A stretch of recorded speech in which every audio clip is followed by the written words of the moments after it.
Hello, and welcome back to Beyond the Plot podcast. In this week's episode, I'm joined by the awesome author, Pip Drysdale. She's an Australian author. However, she has also lived in multiple countries, such as South Africa and the UK. She started off her career as an actor, a singer-songwriter, before transitioning to become an author in 2015. Her story is full of courageous activities throughout this journey. She shares her challenges, some of the struggles that she's faced, and the love of vampires that has sparked and created her latest novel, Aubrey Wants to Die, which is out in Australia on the 24th of February and out in the US on the 3rd of March. You can also see her in Dimmocks in Sydney on the 26th of February. So tune in, sit back, hear Pip's story. It's full of grit and determination. I know you're going to love it. Please remember to hit the subscribe button right now, share and like as much as you can so I can keep bringing you these amazing author podcasts. Thanks, everyone. Bye.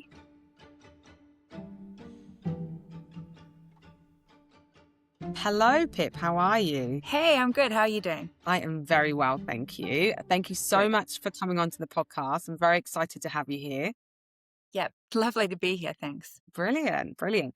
So I wanted today to discuss kind of your journey into becoming a published author, and you've got such an extensive background of different professions. And so I think that's going to be extremely insightful to understand your different career paths and how it got to where you are now. But before we step into that, would love to have you intro yourself briefly. Ooh. Hi, I'm Pip. I don't know what else do you say. You know, I'm a girl who makes things, and books are one of the things I make, and they're the thing I spend most of my time doing. I love that. I love that. So when I was doing a bit of research on you, you've got quite an extensive background, right? And I would love to understand a little bit more about how that journey took place for you then to become, a writer and a published author. So I read that you grew up because you're Australian, but have you got a mix like South African and Canadian as well? Yeah. I grew up pretty much all over the place. So most of my childhood, if you were going to take it into percentages, I was marginally more in Australia than other places, but it really was quite marginal. I was all over the place. And then I live here permanently now, and I've been here for about 10 years. But even before that, I was back and forth to London, and I lived there for a number of years, and I was in New York for 3 years. So it's been all over the place, really. That's crazy. Do you have a favorite place? I mean, you've lived here now for 10 years. Would you say that you're settled and this is home? I'm definitely settled. Yeah. I mean, I live with my boyfriend and he's here, and there's no way he's moving. He thinks Sydney is the best place in the entire universe. So I'm settled unless something bad happens. And I actually really love this city. I've lived in a lot of places. I really do love Sydney. Okay. Yes. So. Yeah. Well, I grew up in the UK, relocated. Well, didn't relocate. We relocated back recently, but moved to Sydney in my 20s. And then lived about 13, 14 years, then did 2 years back in the UK, and then we've just moved back. And my partner. Oh, have you moved back? You've moved back to Sydney? Yeah, we moved back. Oh, that's so lovely. Back to Sydney now. Yes, yeah. So on the North Shore, and oh, nice. Yeah, everyone says to me about, would you live anywhere else in Australia? But I'm like, no, Sydney. No, I like Sydney. I've lived in Perth for a bit, and I've lived in Margaret River for a bit, and and love them. Fine, nothing bad. I also spent time in Melbourne when I was a kid. I lived there for about 7 years. So, but there's something about Sydney that I truly love, and I don't know. Maybe it's just that it's so beautiful. Maybe it's I mean, it's certainly not the weather over summer. I tell you that much for free. Don't love the heat. But I do love the winters here. They're beautiful and blue skies. Yes. I don't know. I'm happy here. So yeah, I'm like you. I feel that I don't know, you're in the city, but you're not. So I mean, where we are, it doesn't feel like if you're in London, you would feel the chaos. And I don't know, I feel it's crazy how you've got, bushland, and then you can drive 10 minutes to the beach. And so I find it a little bit of everything for everyone, which is nice. Yeah. And I find it quite relaxed. I mean, I know it's a big city, but I actually find it quite relaxed and happy. So, and there's also a lovely writing community here, which I think really matters because as a writer, so much of your time is spent by yourself in a room. So Mhm. to have a writing community to chat to and stuff, it really helps. Yeah, wow. Okay. So let's talk about your writing. Yep. So I read that you started writing, well, in about 2015 was where that kind of took off, correct? Yes. Yeah. That was when I sort of Brilliant. started, that's when I started writing The Sunday Girl. So Yeah. I had like, I think in the back of my mind, what everyone else always told me I'd be a writer. And it was what I was good at school. And it was what I studied at uni. I did creative writing as part of my English degree. And it was kind of the thing that I always did quite well in Hmm. without it feeling like a total trauma to do well in Yeah. it. And so I think other people assumed I'd do it. And I used to just joke about it. I'd be like, oh, well, I can just go do this because I can always write a story about it later. Like it was that Yeah. back burner thing. But the idea of actually writing a full story, like a full book, seemed so incredibly overwhelming. It was something that I'd Mm. do in the future. And then in 2015, I just did it. And here we are. What a journey. So Yeah. what do you think in that moment, what do you think just kind of made you say, okay, now's the right time. This is now I when I think it want was to a do it. number of things. Like lots of things come to for me, it's never just one thing. And Hmm. it's a bit like for characters when you're writing a book, you need to make it that it's one thing, but it's usually a perfect storm. There's Yeah. usually in real life, there's so many things that come together to make you want to do it at that time. I think I was Mm. at a point where I had lost, like before that, I was writing songs and performing a lot, and I'd sort of lost interest in it. But I was still a creative, so I still wanted to make things. And I also gave up alcohol at that time. And Yeah. so I needed like a project. I needed something Yeah. for the 4 hours every night that I wasn't out. And like I'd gone through a terrible breakup and, I was kind of furious about it as you are. And so I Yeah. had like the emotional impulse to do it. And I think all the things came together in that moment for me to really Hmm. want to do it. And I think that, well, looking back, it took such an incredible amount of grit and Mm. perseverance because I was working full time at the time and I wasn't particularly happy. And Yeah. so, but I'm so grateful that I did it. It really, I had no idea what I was going into, no idea how hard it was going to be. Because, when you're Mm. starting to write a novel for the first time, you don't know what you're doing. I mean, I still don't know what I'm doing, but I really didn't know. And so, yeah, so that's how it began. Yeah. And I think it's true. I think taking that passion and putting it into, or turning it into a career, right? Yeah. It's hard. I mean, you're very creative. Obviously, that's shown in your previous careers being Yeah. a singer-songwriter and obviously an actor as well. And I think just taking that first step is really brave for anyone who is a writer wanting to put their work out there. Yeah. So in terms of kind of what that looks like for you, you just said you're working full time as every author does there, before they Yeah. can do this as a full-time profession, they are like Yeah. doing it at night, doing it in the morning, at weekends, whenever they get Yeah. the opportunity. When did you feel that your first kind of novel was ready to kind of be put out there in terms of Um, submitting or querying it? Well, I remember, I mean, I really knew nothing. Looking back, I Yeah. didn't understand, I didn't know what the query process was. I was kind of flying by the seat of my pants and doing my first project was write the novel and write a novel that Yeah. I thought was good, right? And then I was like, well, damn, what do I do with it? So then I started sending it out to agents who, I mean, there Mhm. were all sorts of problems with that novel, the first draft, right? Because I didn't know you're supposed to do like 20 drafts. I thought it was like literally one and done. So I started sending that out and I got some really helpful, thoughtful replies from people. So they weren't just saying no and giving me a form letter. They were Mhm. actually giving me feedback, which then I'd implement. And then I started Googling, thinking there must be a better way. Like I need to maybe have an editor look at this. And I found an independent literary consultancy who Mhm. I submitted it to, and they paired me up with an editor. And I think I paid I think it was 100, £300 or something. And they looked through it, Yeah. gave me some suggestions, which I made. Then I started querying again. And eventually, I'd taken on a lot of the feedback that I'd gotten from the various agents who didn't sign me, but they gave Yeah. me the feedback. And I'm actually really grateful for that because I realize how busy they are and they didn't have to. Mm. And then eventually I got it into the hands of a publishing house in Australia. And they said, look, I can see you can do this, but it's not ready. Here's another editor for you to go and work with. So I went and paid her to help me. I had to actually get I had to get a grant to pay for that because I had no money at the time. I was completely and utterly broke. Yeah. So I got a grant to pay for that. And then I did all the changes she'd said and submitted it again. And that was when I got the 2-book deal. Amazing. So what, So it how, took a in lot of terms of, grit. you I think, mean, and in yeah. terms of timelines then, because some people think, oh, you can just submit it and you might hear back in a month's time. And we know realistically they can take up to 6 months for you to even get a reply Yeah. if are willing to give you a reply. Sometimes it's Yeah. like silence, right? Yeah. So what would you say in terms of a time frame then from you sending out that first initial kind of manuscript to getting that book deal? Like, was it 12 months? Was it I 2 years? know I don't know. I can't remember exactly, but I know from when I first wrote it, the first sentence to Yeah. publication was 3 years, which is actually Wow. Yeah. really quick for a debut which at the Mm, time did not feel quick.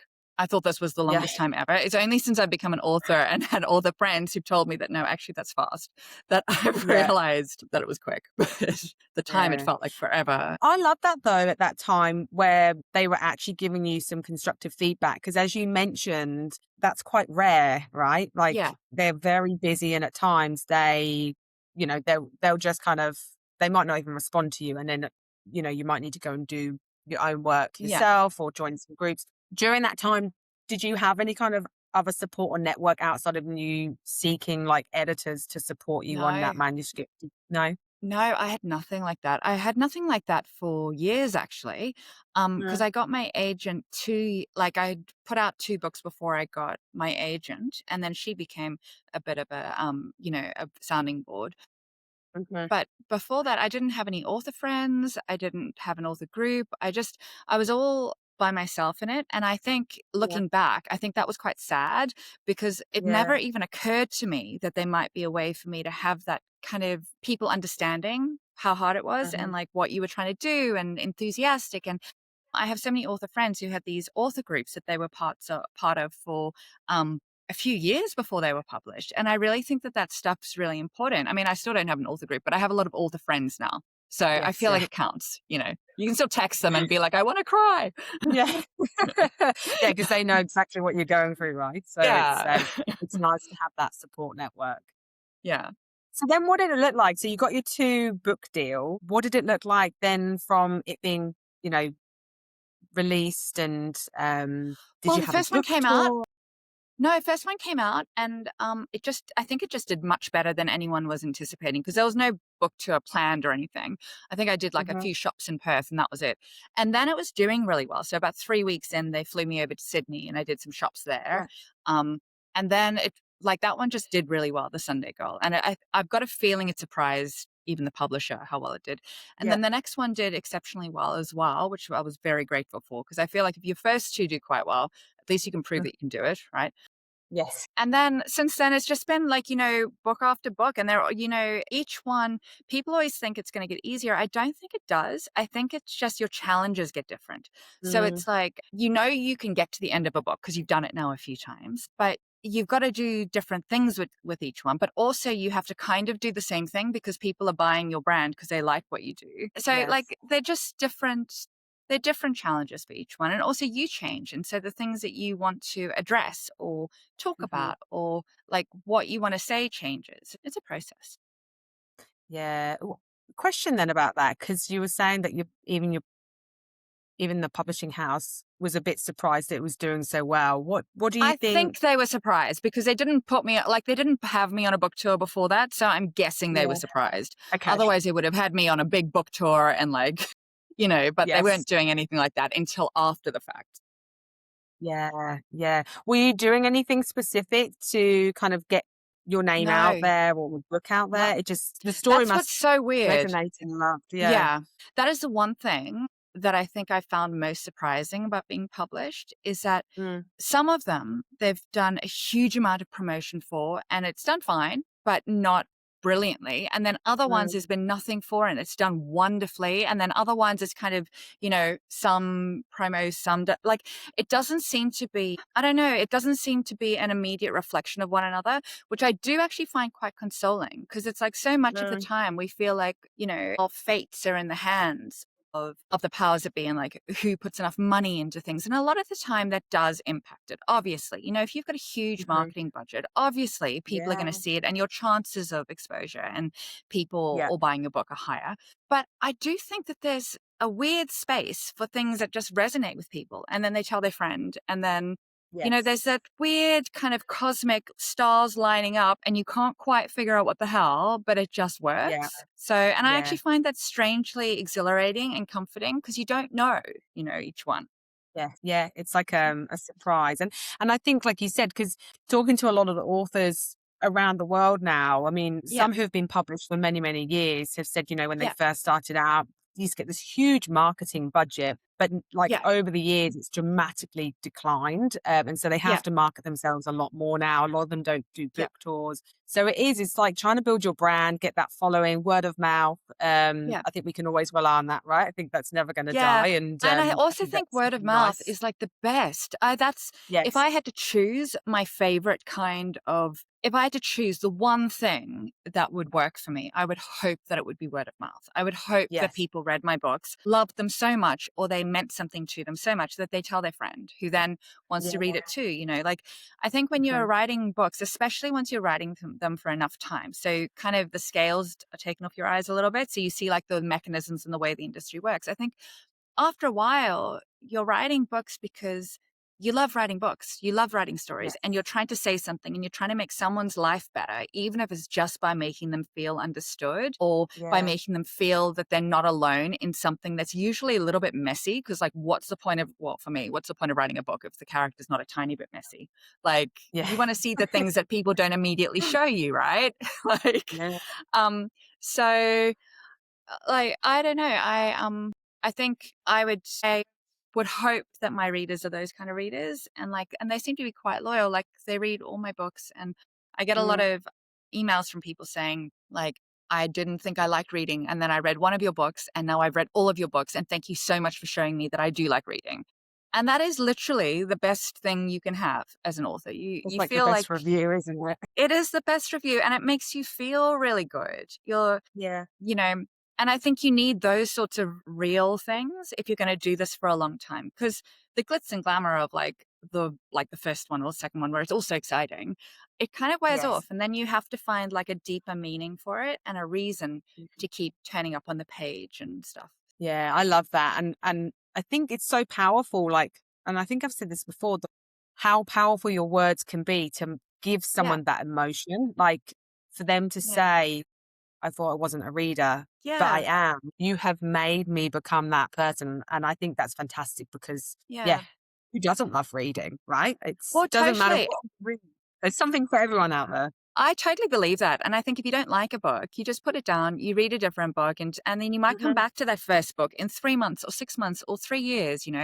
I've Yeah. often thought when I started a book that I wasn't really that into it. And then 3 years Mhm. later, when I was different and my life was different, I picked it up again. And it has been exactly what I needed to read at the time. So I think that we are drawn to the things we need to read. And like Yes. it should always be you're reading what you want to read, not what you think you should read. Yes, yeah, I 100% agree with that because I feel sometimes at times, I mean, you get people who have their TBR pile and people Yeah. saying this is, fantastic book, you should read it. And sometimes you think, oh, I should follow that trend, but actually it might not be Yeah. the right book for you or be the right author. And I do Yeah. get that sometimes, like don't feel peer pressured into feeling like Yeah. you have to go and Oh, read me that too. because I buy so yeah. many books. Like literally Amazon is turning up all the time. But yeah.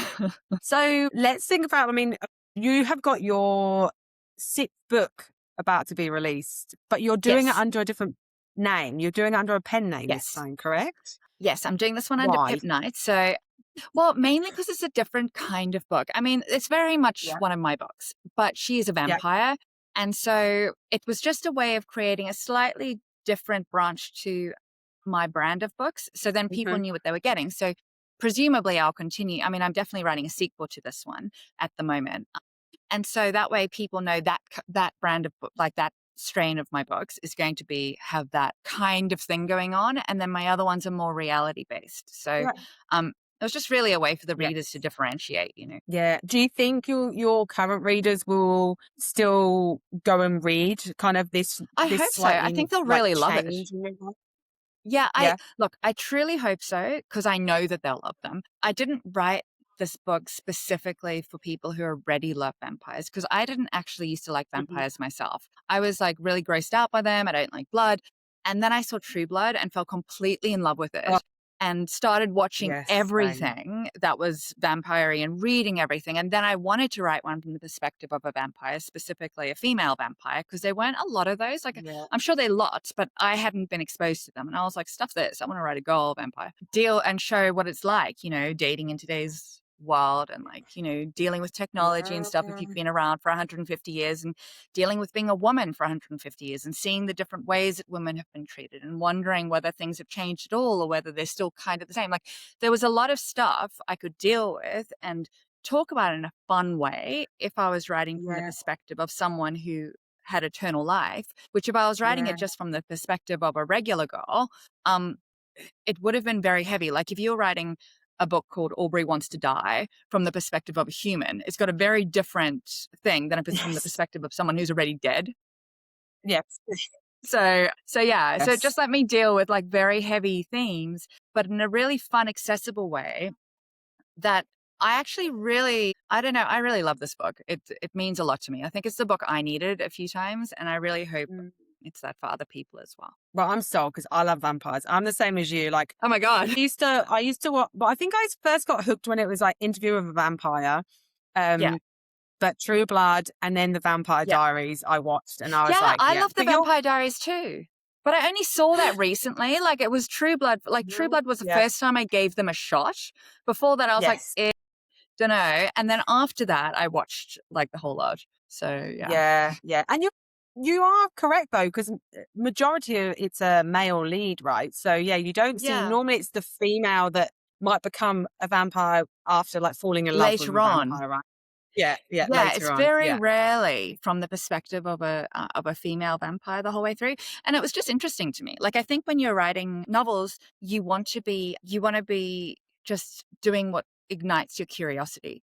That whatever mm, it is that you're like, oh my God, I'm like obsessed with this. You need to be following that thing because yeah, it's so hard writing a book and it takes so much time and so much effort and it's so like you're always questioning yourself and that it has to be yeah, something that you really want to see come to fruition. So that's what this was for yeah. me.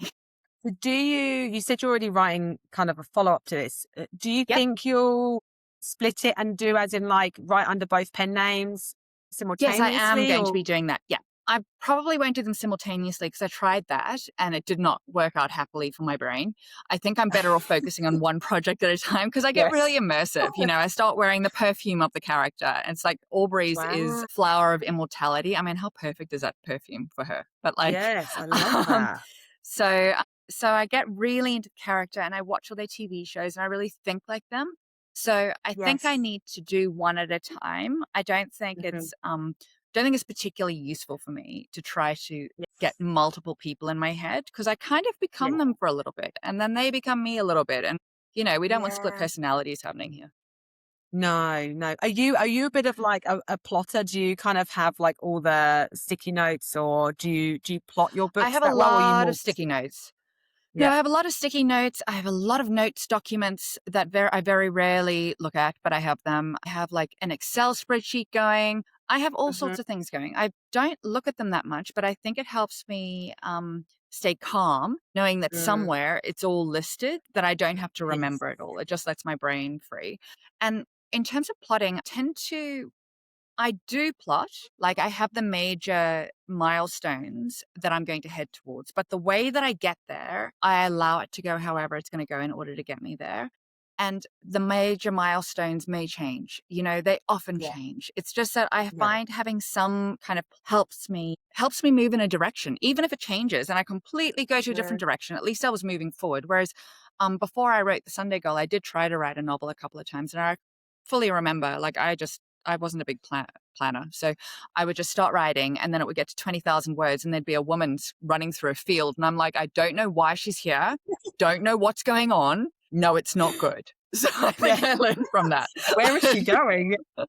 What is happening? I like that. Keeps you like on the right course of Yeah, it where just the gives book me is some going to course. end.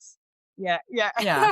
And then you change it. Like, just because you have a plot doesn't mean you can't amend it. It doesn't mean you can't change things. You just go, oh, Yes. actually, that should happen. And then that will happen after it.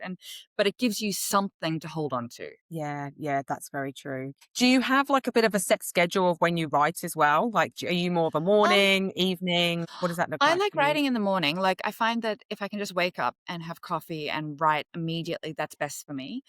And then I do more during the day. I kind of do other things and I come back and do a little bit more writing, a little bit of research, a little bit more writing. But it's really in the mornings. And then strangely in the evening, I'll have about Mhm. an hour and a half where I really want to do it again. But those are the two times Yeah. I actually want to do it. First thing in the morning and in the evening. The middle of the day, the rest of the day, I kind of have to force myself. Yeah. Yeah. It's hard, isn't it? Because I think there's so many other life admin and other things that are going on Oh, that can totally. distract you as well and that you need to get done.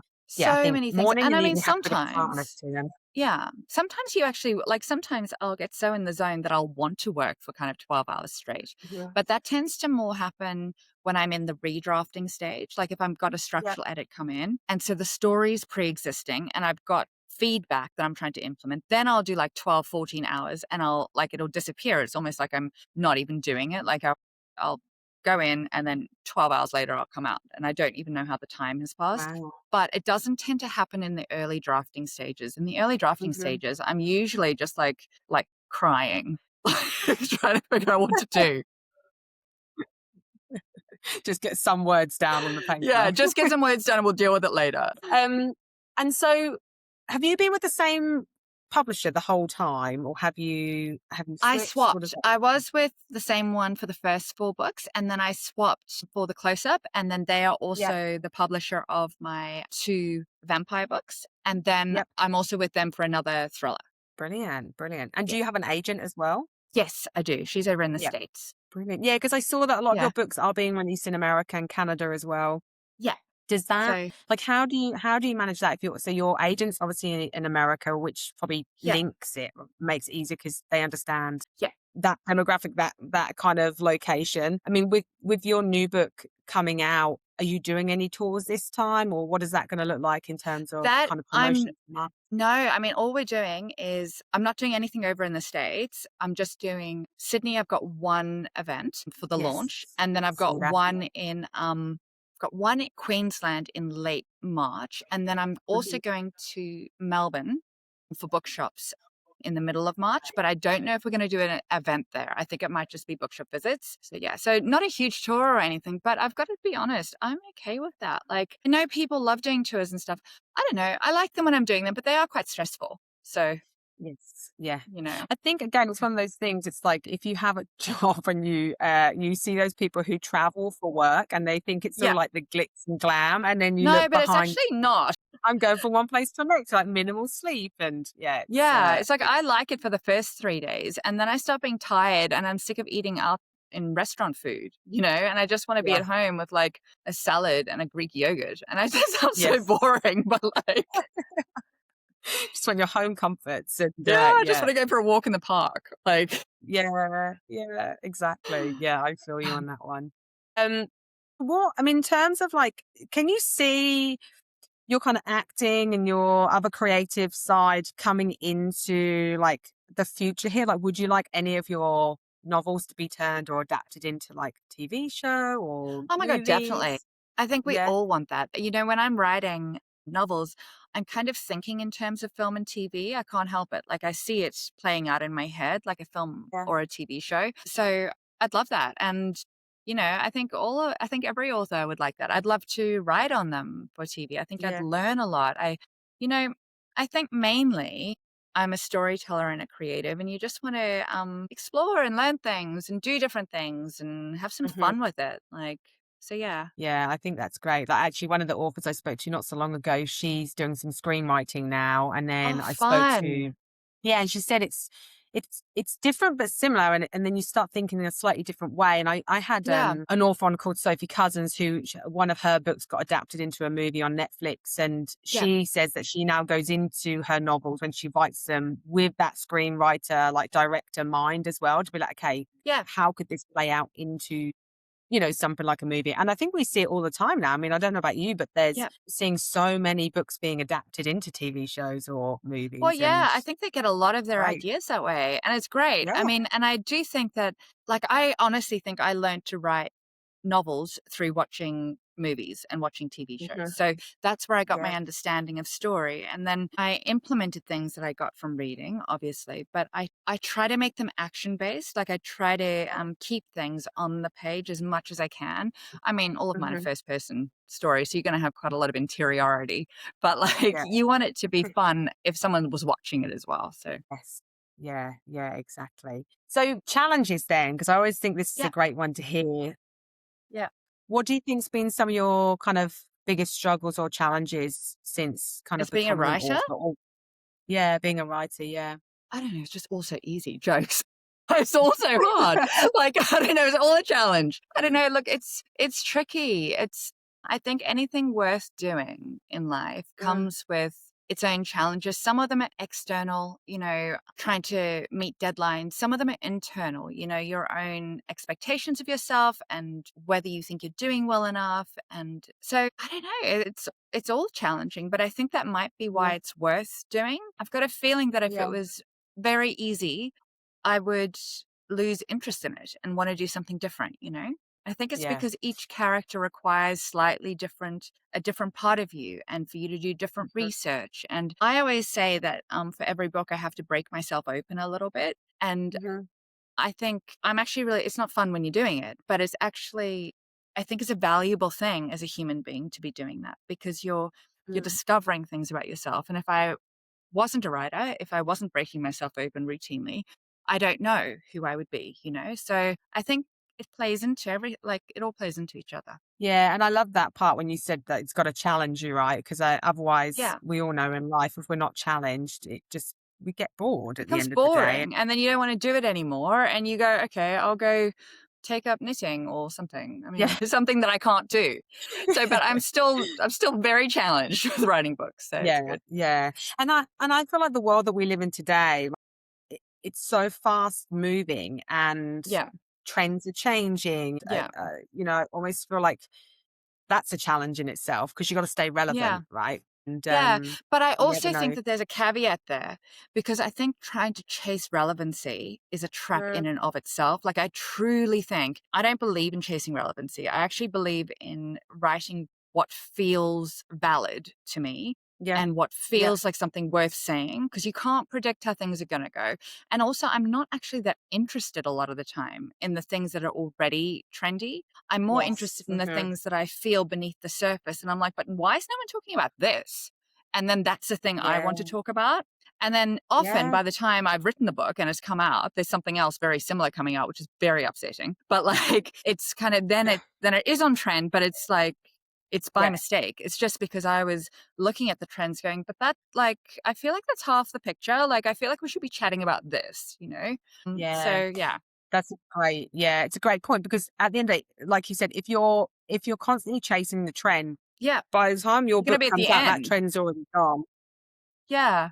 Like vampires, I was starting this book long before the vampire resurgence had come out. Yeah, Before and it's just that by the time I got it just happening because I was writing other books and I got the deal and that yeah, was and then actually wrote it because I was writing another book at the same time, which had to take precedence because I had a deal for it. By the time it got out, it looked like I was like bang on trend. But the reality is I had been thinking about this ages ago, going, why is no one talking about vampires? They're so cool. Look at True Blood. Look at Eric Northman. yeah, So I think you have to kind of follow you kind of have to follow the beat to your own drum as well, because it has to stay yeah. interesting for you.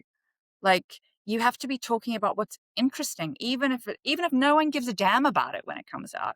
It has to be something that you are like, well, I'm glad the book exists. Like. Yeah, exactly. Yeah, I love that. And I think, I mean, in terms of, your new book that's coming out, Aubrey Wants to Yeah. Die, is there anything out there that's similar right now that you've seen? I don't know. There are quite a few vampire books that have come out in the last, I'd say, 6 months. Yeah. Nothing like mine, but like vampires are apparently cool again. So yay.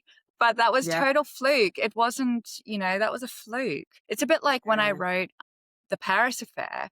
That came out, I think it was it was very soon after Emily in Paris was launched. And there was no Yeah. way that I could have known that that was in the works, okay? And Yeah. I remember thinking, like it's so stressful. You write this book, you think that you are so like unique and interesting, and then Yes. like something else comes out, and it happens all the time. I really kind of believe in that whole Jungian collective unconscious thing, where we're all pulling from the Yeah. same interest stuff. So true. You gotta just tap into it, Yeah. into your yeah, it's Yeah, and great. hope It's for the great. best, really. But I think that's key. Like you said, you've gotta love writing. Just you gotta enjoy writing what you want to write, and I think Yeah. that's gonna be your success as well. Don't worry about what Yeah. anyone else is doing. Just focus on yourself. And I mean, to be honest, it's like very unconventional advice. Usually they're like, have a look at the market, see what everyone else is doing, make sure you're on trend. Like it's very unconventional advice, but I've got to say that if you want to stay in the game and be happy and like yes, interested and like feel like there's some meaning in your work, I think it's good advice. yeah, yeah. I think that's great advice. Is there any advice that you or anything that you would do differently if you were to start this journey again? Maybe I would have come to this place of just trying to have a good time earlier. Found it Hmm. like at the beginning, I was incredibly high strung about the whole thing and incredibly worried all the time and incredibly stressed out if things didn't go the way that I wanted them to. But I've come to realize that usually if they don't go the way you want them to, something better comes around eventually and it's okay. But like Yeah, at the beginning, for your first couple of books, you're still trying to show people that you can do it. And it's very stressful. So if I could go back, it would probably just be trying to get me to have a better time with it. But like maybe I wouldn't have pushed myself so hard if I had a better time with it. So who knows? Maybe it's part of the process. You have to go through that, yeah, you know? yeah, yeah. That's very true. That's very true. And so you mentioned that you've got a really good kind of author network now. Yep. Are you part of any associations or Well, I don't know. Like, anything? well, I mean, I think I'm a member of the Australian Authors Association of that kind, Yeah. or society, or whatever. I don't know what it's called, but I am a member of it. And then I've just got lots of author friends. That's like literally it. How do you meet them? Just through your Oh, events? through events. You go to events, you make friends, and then you go to their events, and then they come to your Yeah. events, and now we text each other crying. So it's like I'm joking. Sometimes it's happy. But I like that. Like you need to have people who are in the same industry as you, so they understand what you're going through. They see when you Yeah. cry to them, they cry back and They say, "Yeah, know I know." the hell you're going through, and they're like, "Oh my Yeah, god, that happened to me too." Like, yeah. and it's really important. It validates you. It So, does, yeah, yeah. And there's such a like, I mean, I have met so many authors over the years and like here and in the UK, and I'm talking to ones in yeah. America, like everyone's just so friendly and down to earth. Like they're just so supportive of one another and Yeah. want everyone to do really well. And yeah, Yeah. I think it's such a great industry to be I think in. once you've And been in it for a while, like I used to say that there's nothing more humbling than trying to write a novel because it's like yeah, it truly is a very humbling experience. After a while, everyone is going to be down to earth because they're constantly being humbled, and hmm, yeah, no matter how well you do, you could always be doing better and you could always be doing worse. yeah, yeah. And how does it feel when people ask you what you do as a profession and you say, I'm a published author? How does that make you feel? I know, I don't really think about it, to be honest. I usually just say I'm a writer, and Yeah. then they're like, "Oh, what do you write?" And I'm like, "Books." And then, I don't really sort of jump into like, I'm a published writer. I just like, Yeah. um, because mainly, I think the other thing is that so much of my life is talking about writing novels and stuff Mm. that actually, when people ask what I do for a living, I'm not really that interested in talking about it. I really just want to like talk about what they do for a living and like, or Yes. talk about my dance class or like, like, I want to talk about anything else because actually, like, you spend so much time talking about it and thinking about it and Mm. living in that. And there's more to life. And I actually think it's important to be living your life as well, or there's nothing to put into your books. There's nothing Yes. informing them. So, Yeah. Yeah. Do you take a lot of inspiration from, I mean, you mentioned about your latest novel and how you really get into that character and you watch those programs and you wear the Yeah. scent, where else does that inspiration come from? Does it come from like your everyday life, things that you see, or what does that look like? It depends. Like, it genuinely depends on the book. Sometimes it'll be things that I went through 10 years ago, 20 years ago, Mm, like sometimes it'll be a tiny little thing I see somewhere. But mainly, I mean, a lot of it is imagination, a lot of it is recontextualizing truths into mhm. imaginary scenarios. So you can tell the truth, but in a recontextualized way.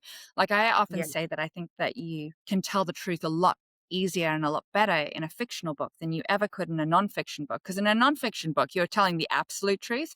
So to start with, it's not going to be absolute, but then people are going to judge you. Whereas in a fiction book, mm, some of it's true, some of it's not true. It's all swirled together. It's not even you, so you can tell little nuggets of truth. And that's why I yeah, think fiction is so incredibly important, because you get these tiny little nuggets of absolute truth that you're not going to get yeah, anywhere else, because it's a safe yeah. space. Yeah, yeah. And it's such a I think if you're a creative individual, you can get inspiration from anything, right? And just make Yeah. up And then you your own story, which I think recontextualize it. yeah, It's like, I find the yeah, best way to, if I'm struggling to write, I find the best way to like get onto the next scene is to try to have a nap, because then my brain yeah, starts like seeing it playing out in my brain, and I'm like, oh yes, shit. And then I have to get up and write it because I know what happens now. Try to go to bed. That's the best way. And then suddenly, like, yeah, you know yeah. exactly what has to happen. Are you someone that can wake up and remember their dreams like from like a full Definitely night's sleep? not. I tend to write them down. So I'll have like a piece of paper and a pen that I will write down things. And sometimes they're useless, but sometimes they are actually quite helpful. Or sometimes Yeah, there'll be things that I've already put in there, but for some reason my brain at 3 a.m. doesn't know that I've already put it in there, you know? yeah, yeah. It's just go reliving that Yeah, moment. it's just like going over and over itself. And is there any advice that you would give, like, to individuals who are aspiring or emerging authors trying to kind of get their work published? Is there anything that you would share with them? Keep going. Like, I think that's the main one. And it's the one everyone says, Mhm. but it's because it's true. You just keep going and you take input when when editors offer it. Like, most of the time, especially if you're at the very beginning, they know what they're talking about more than you do. Like, as you Mhm. get further into it, you might be able to push back a little bit because you've got enough breadth of experience. But at the beginning, your Yeah. editor's probably all right? And what else would I say? Try to be unique to yourself, like to your own Mhm. personal voice. Try not to mimic yourself on other people, because longer term, that won't work out. You need to actually find your own individualism. Because I Yeah. mean, yeah, I mean, I know people do that. They copy what someone else is doing in order to learn, but you need to be able to find your own unique take on things in order for you to have a longer career. I don't know. I think that would be about it, really. I think that's great Coffee, advice. coffee. A stimulant, yes. Yeah, coffee good. Yeah. So before we finish up, do you Yep. want to just give a quick overview of Aubrey Wants to Die? So Here's Aubrey Wants to Die, love which is my it. first vampire novel. And it's about Aubrey, who's a really cute, adorable, romantic vampire who, like, all she wants to be is to not be a vampire and to be good and to be human again. And if she can't be human again, which obviously she can't, she wants to die, for real. But she can't do that either because she's tried everything in every book and TV show and movie, and none of it works. So she's pretty miserable. And then she meets Jonathan, and Jonathan is her soulmate. So she's like, look, if anything's going to give me a reason to keep living, it's going to be Jonathan. So they start dating. Everything's great. Then she gets a little too enthusiastic and texts him 105 times one week.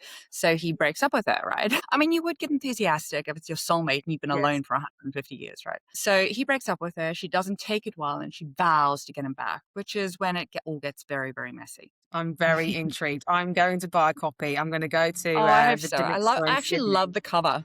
I love I both the love covers. Like, yeah, it's so it. cute. It's like, this is the Yeah. Australian one, and then I have the American one coming, which is also just as cool. So I think everyone did a Yes, I really good saw that job. on your So Instagram, the American one as well. So like very similar but different as well. different. It's Yeah, yeah. yeah, yeah, I really Yeah. like them and I love the name It's as well cool. because like you Thank you. said, like it's such a kind of bit when like a shock name, like a Yeah, shock totally. title. And like Yeah. you said, people don't know it's about vampires might be like, okay, what's this book about? But what the hell? Yeah. yeah.